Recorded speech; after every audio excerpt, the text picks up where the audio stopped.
Good evening, everybody. I'm Alexander Michael, and we're joined by a very special guest today. So why don't you introduce yourself? Hi, I'm Cathy Cornell, and I own the Veterans Practice. It's a law firm exclusively dedicated to helping veterans and their families get VA benefits after they're denied by the VA. Okay, and why don't you tell us how you got your start in this field? Yeah, so I originally applied to be a Social Security attorney at a firm, and the owner of the firm ended up giving that job to somebody who was much more experienced than I was. All But been there. yeah, but he said that he was always interested in veterans benefits practice. So my father served in the Air Force, and I thought, okay, sure, why not? So I learned about this area of law, and then in a couple of years, I started my own firm exclusively dedicated to helping veterans and their families. So were you just kind of learning on the fly? Yeah, pretty much. You didn't have a tutor or anything? No, I didn't have a tutor. I had a book that was about 3,000 pages long, and I just started studying that and asking questions. I joined a big advocacy group called the National Organization of Veterans Advocates, and just started learning. So you just kind of got thrown into the fire, huh? Yeah, pretty much. Scary. I've been there too. So how long have you been practicing in this field? 13 years. Okay. Yeah. Before that, I was at it's now Legal Aid Chicago, but Okay. back then it was called the Legal Assistance Foundation of Chicago. So I did civil legal aid for Chicago's most impoverished residents, and then I moved into VA law, and I've been there ever since. Okay. And why don't you tell the viewers how long have you been doing this on your own in your own firm? 13 years. Oh, Yeah, 13 years sorry, on your- I should have okay. added. Yeah. I guess total I've been doing this about 15 years. Okay. Yeah. All right, and so why don't you tell us what is the disability compensation that you're trying to get for our veterans? Yeah, so disability compensation is a monthly cash benefit that veterans can get from the VA. It's a tax-free benefit, and if they get a certain amount of compensation, they can also get different levels of health care throughout the VA. Okay. And then the other big benefit that comes along with disability compensation is property tax exemptions, which Okay. in Illinois is a big deal. And so basically the way that a veteran can get disability compensation is if they were hurt on active duty. So I always like to compare it to workers' compensation, but for soldiers. Okay. So if you're a worker and you're hurt on the job, you can get workers' compensation. Soldiers can get VA compensation. And then there are several ways to get the compensation, but in addition to being hurt on active duty, if you came into the military with a pre-existing condition, like say you came into the military with a back condition or something, and then your military duties aggravated that condition, you could get compensation because you were hurt that way as well. I understand. So how does someone Yeah. go about applying for this kind of compensation? So it's a pretty easy application. You can find it online. If you just literally Google a VA compensation application, you can pull it up. And then the VA prefers that all applications are submitted via e-benefits. So you establish an e-benefits account and submit everything that way. So what happens if someone doesn't have access to the internet? How would they go about? Yeah, so you can mail the applications in, but I always recommend that if that's the way that it's done, that you call the VA just to make sure that they received it and that it's processing, because sometimes, things get lost in the mail, and it's just a little bit harder that way, but it's completely doable. Okay, and so you assist in the filling out of this application? No, so I will do that for ongoing clients, but I generally only handle appeals. Okay. So after the veteran's been denied, I'll take a look at the denial letter, talk to the veteran, figure out why they were denied, what needs to be done to win their case, and then I'll file the appeal. Is there any specific reason you don't handle the initial application process? Yeah, so the VA actually prohibits attorneys Oh, from I see. filing or signing any kind of retainer with a veteran Okay. until they've been denied. Okay. So So, that's why. wouldn't it be beneficial to veterans to have an attorney go in with the initial application and maybe avoid an appeal? Yeah, So, yeah, that would be good. so why is it not allowed? You know what? I don't know. I guess we have to ask the VA that question. Yeah, I mean, because the VA is incredibly backlogged with appeals. There are Okay. thousands and thousands of appeals pending. And I do agree with you that if attorneys could help with the initial claim, that would probably cut the appeals in half. But attorneys are not allowed to do that. And I mean, you can help with a new claim, you cannot get paid for it. I see. So that is strictly prohibited. Okay. Yeah. So I mean, what kind of mistakes do people typically make during the application process that might help them avoid an appeal down the line? Yeah, so that's such a good question because if you can just do a little bit of homework before you submit your claim, you can maybe avoid an appeal. And appeals get complicated, they can take years and years to resolve. So basically, there are 3 requirements, and this is very basic information because each requirement has a lot of nuance involved with it.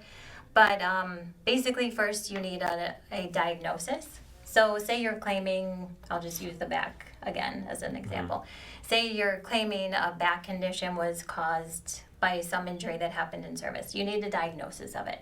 So, go to your doctor and get the diagnosis in writing to put in with your appeal. And then the second thing you're going to need is some kind of proof, generally, and there are exceptions to this rule, but generally you need proof of an accident or an injury that happened in service. So if it's the back again and you were in a car crash, did you go to sick call for it? If you did, try to get the military records. What if it's a condition that just kind of developed over time? I mean, just doing heavy lifting or a lot of unnatural movements or bending, that kind of thing. What would you do then? Yeah, so I've had a couple of cases that are similar to that. In that case, you can get buddy statements. Okay. So for example, I had a client who served in Vietnam and he really hurt his back, but he was in Vietnam. I mean, there was no going to sick call, there was no getting help for it. So we actually got statements from his buddies who were able to say, yeah, like carrying these heavy packs and going all of these miles in our army boots really took a toll on his back, and he would complain about his back and be stooped over. We helped him carry his gear. So that's how we established that injury had happened. Okay. And you said there was a third thing that you need to establish. What was that? Yeah, so the third thing you need, and this is not in all cases, but generally you need a doctor or a medical professional to connect the disability you're claiming to service. So the doctor basically has to say, it doesn't have to be a doctor, it could be another kind of medical professional, but the letter or statement has to say that yes, this veteran's back condition was, and the phrase is at least as likely as not, that's the standard the VA is looking for, caused by this incident in service. So at least a 50% chance. Right, exactly. Okay. And so, what are some of the common mistakes that you see in the application process that maybe hopefully you can help some of our people avoid when they're preparing their application? Yeah, so definitely not getting any of those things together can be a problem. I mean, and what I always tell veterans is if you can't get all of those things together, don't worry. Still put your application in, because the VA does have a legal duty to assist a veteran to get all of that stuff together. Okay. But the VA is a huge bureaucracy. They're very overworked. They're spread thin. And so if the veteran can at least try to get some of those things together, that can really help. And then the other mistake I see is that often after an application goes in, the VA will schedule an exam. And the exam will be with one of their doctors to determine, okay, does this veteran really have that condition they're claiming? Is it likely from service? Like, let's get this examiner's take on it. Do they do that with every application? No, so the VA only has a duty to do that if they think that the claim has merit. Oh, so they don't do it to maybe discredit claims? Is that something that ever happens?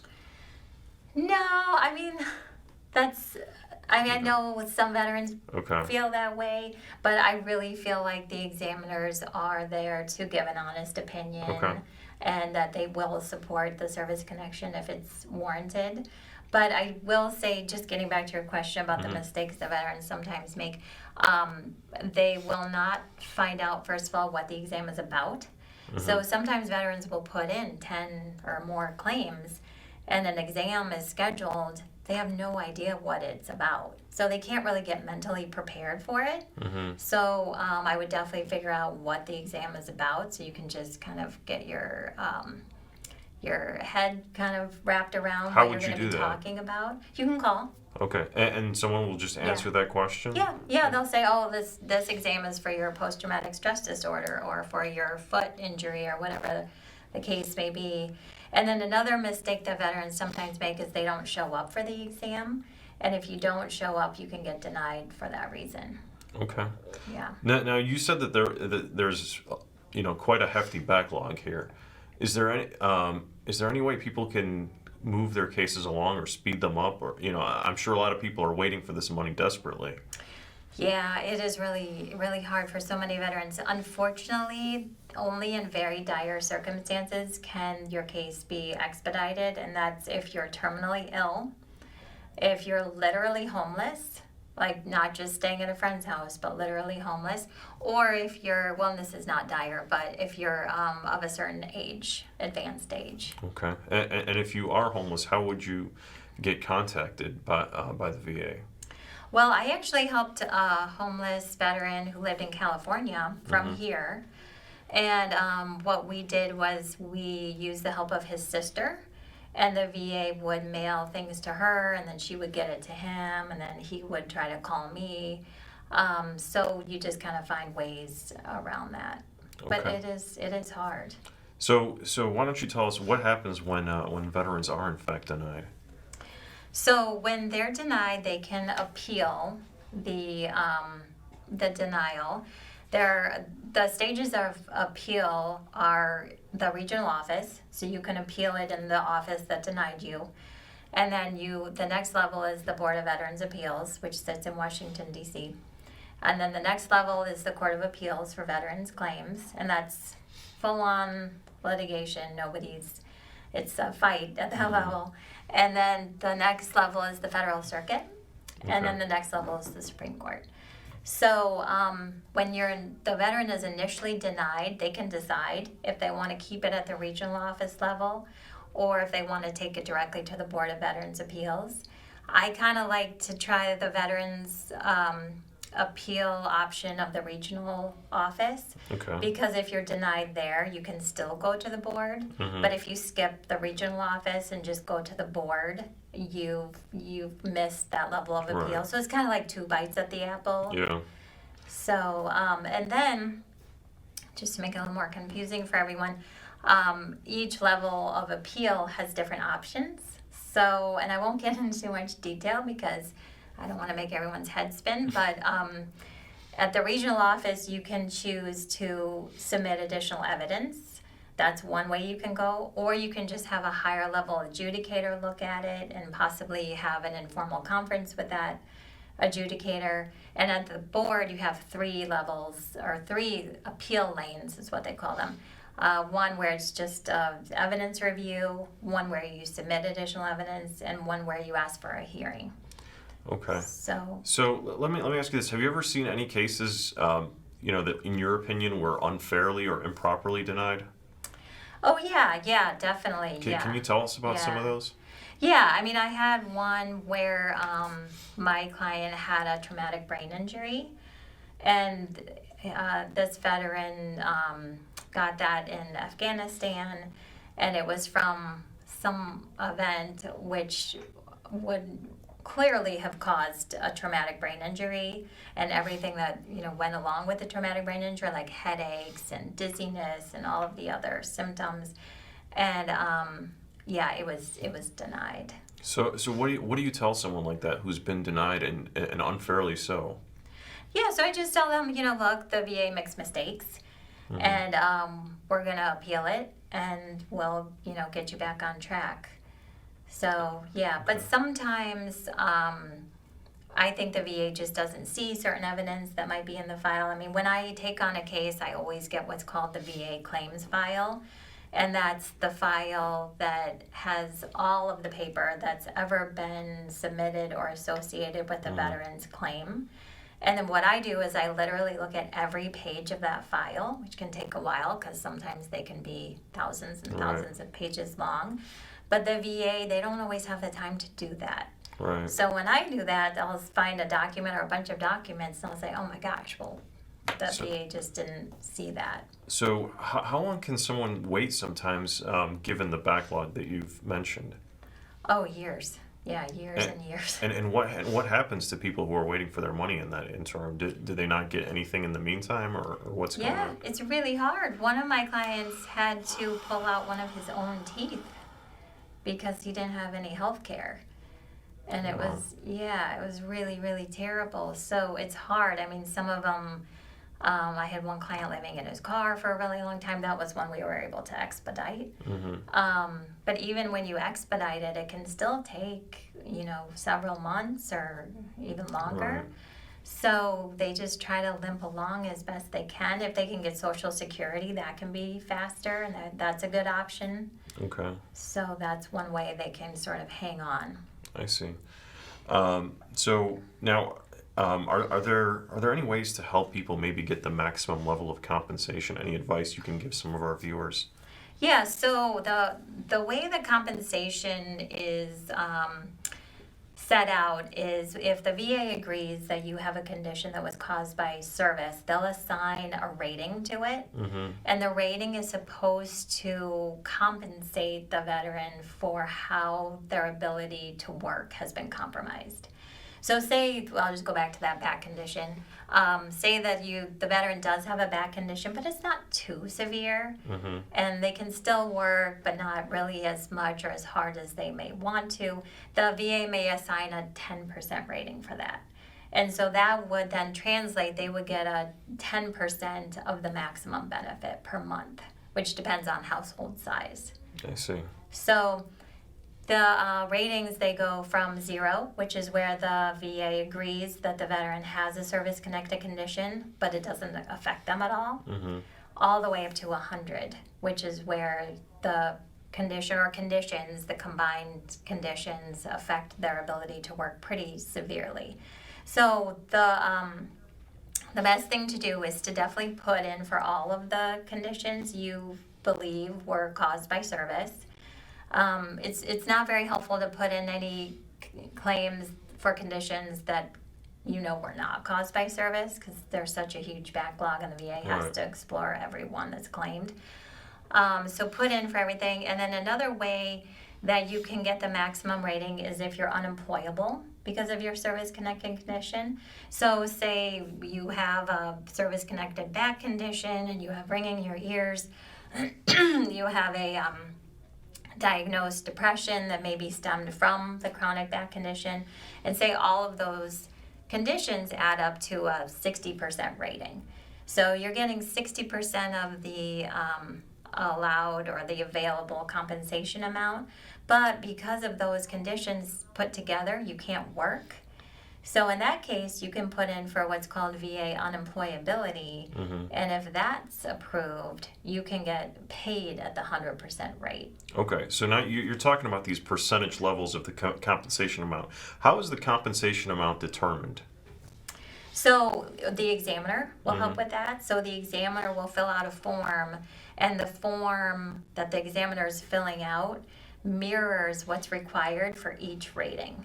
Okay. If that makes sense. And so then after the examiner does that, the raters, there's a whole team of people who rate these disabilities, they'll look at that and they'll assign a rating. And sometimes the VA makes a mistake with that too, and you have to appeal the rating. So sometimes a veteran will come to me and say, hey, I got a 30% for my post-traumatic stress disorder. I don't think this is right. I think that's way too low. And so we'll appeal the rating assigned. Okay, I see.